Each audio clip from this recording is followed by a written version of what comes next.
Upon assumption of office, nagkaroon kami ng mga programa tulad ng bola sa pagbabago. Sports yan. Zumba sa pagbabago. At sa mga clean-up drive naman, kasama rin namin yung mga surrenderies na yan. Meron po kaming Bible study every second Saturday po ng buwan. Ang ubas po, ugnayan ng barangay at simbahan. At ito pong mga surrenderies ito, kagagraduate lang po ng moral recovery na 10 weeks po yun.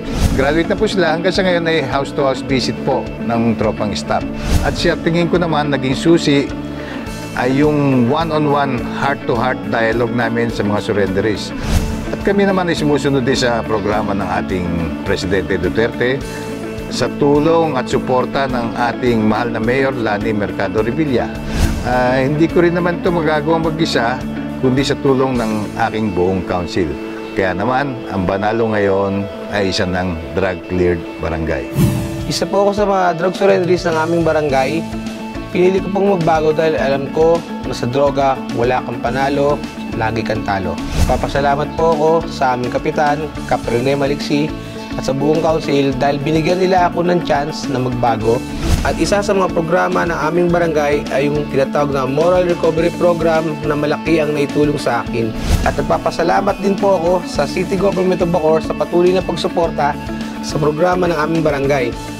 Ngayon po, isa na akong volunteer as Barangay Tanod at ipinagmamalaki ko po sabihin sa inyo na ako po ay isa ng negatibo sa droga.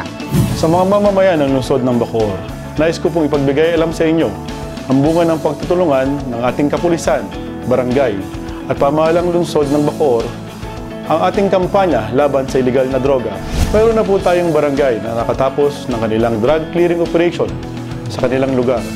Wala na pong pusher, drug den, at lahat ng drug personality ay kusang loob na sumuko sa ating Oplan Tukhang. Akin pong hinuhimok ang ating mamamayan upang tumulong at makiisa sa ating laban kontra droga.